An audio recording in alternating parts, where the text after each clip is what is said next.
Welcome to Below the 49th, my perspective of my neighbor to the south, below the 49th. I'm Michael A. Charbon. Dateline today is August the 6th, 2020, and today's title, Four Waves of Change.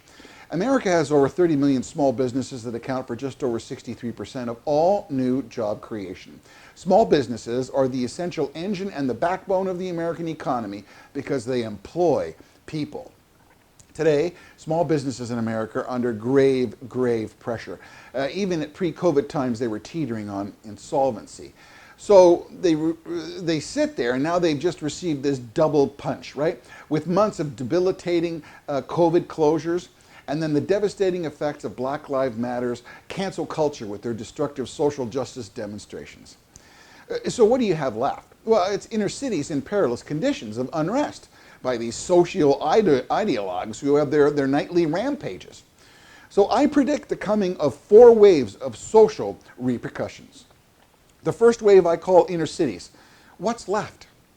Inner cities that experience the Black Lives Matter's demonstrations, described as peaceful protesters who raised their hands in defiance and marched night after night and painted streets by day, have left inner cities decimated, smoldering with fires, many looted, destroyed, beyond repair, some ready, unfortunately, for demolition.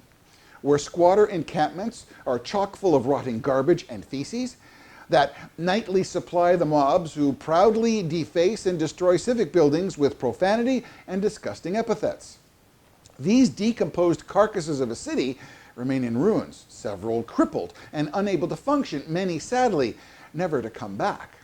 These inner city wastelands have no restaurants, no retail stores, no Starbucks, no banks, no liquor stores, no investments, no business, no nothing. That means no waiter jobs, no delivery jobs, no retail sales, no service. So what's left of these inner cities? Well, today, mass unemployment, societal decay, which unfortunately disproportionately negatively affects those who demonstrated for this utopian social change, which in a cruel twist actually made their plight so much more worse. So what's the second wave? A retail desert. Now businesses with little left they have of their shattered dreams, they split, they leave. When small business departs, it leaves a quickly expanding run of boarded up storefronts and abandoned buildings. A retail desert. A desert that spreads outward like crabgrass. When landlords have no tenants, bank gets no mortgage payments, the real estate values tumble for the whole area. It just evaporates for everybody. What business or bank would want to invest in an area with dilapidated retail deserts, ripe for arson, cockroaches, and squatters? But further, what confidence would you have in local mayors and civic leaders who believe that they have the solution? Defund the police. Imagine law enforcement stretched razor thin, hindered in their powers due to mass resignations, constant attacks by the mob, and debilitating underfunding. Today, these same cities are reporting mass civil unrest, shootings, murders, crime rates skyrocketing, where gun-toting rival gangs rule the streets with the power of the drive-by gun, intimidation, and the innocent shot dead on the streets, in houses, and even in baby carriages. Then the third wave, it's mass exodus of the others. Anyone who has any finances or an existing business in these cities will pack up while they can and split, taking family, money, their investment, and the tax base because they know what's coming and it ain't good. They leave in the hopes of planting new roots in a city where a strong mayor and civic leaders are dedicated to standing up for the city, protecting the businesses, providing safety for kids and family. A mayor who respects the rule of law and supports a strong, proactive law enforcement base that together, here it comes again, respects the rule of law. These are aspects of America that the market will determine the winners and not the influence peddling utopian mob. Finally, the fourth wave, affirmative intimidation. This wave is much more insidious, as the entrails of cancel culture demand affirmative actions of intimidations. In Louisville, Kentucky, listen to this, the Louisville Courier-Journal reported over a dozen business owners received a demand letter from Black Lives Matter's protesters. Yeah, it contained a list of demands to improve diversity in the workplace. Not just affirmative action, this is affirmative intimidation. Business owners were formally instructed by Black Lives Matter to put this document on their front door as affirmation of the Black Lives Matter demands, and so that they, and I quote, won't F with their business. Some of the demands included that 23% of the staff be black. 23% of all goods purchased from them should be from black-owned retailers. Or you can make a reoccurring monthly donation of 1.5% of your net sales to local black-owned nonprofit organizations. You know, where I come from, we call that blackmail. See, 23% of Louisville's population is black. One Louisville business owner who received this wonderful note, Fernando Martinez, a Cuban-born co-owner of Old Restaurant Group, stated, and I quote, "There comes a time in life when you have to make a stand, and you have to really prove your convictions and what you believe in. All good people need to denounce this." Martinez is one of 250,000 Cubans living in Kentucky. He basically landed on the U.S. shores as an 18-year-old fleeing the oppressive communist regime of Cuban's Castro in search of, ready for this, the American dream, which he's been able to do through hard work. He created a restaurant and a viable business, and he's the owner. And you know what else? He employs people. So as Black Lives Matter Kentucky revealed their shakedown tactics of affirmative extortion, it really harkens back to a mafia-style strong arm, you know, that kind of businesses where you better adhere to the mob rules, obedience through fear and intimidation, or we were going to be effing with your business.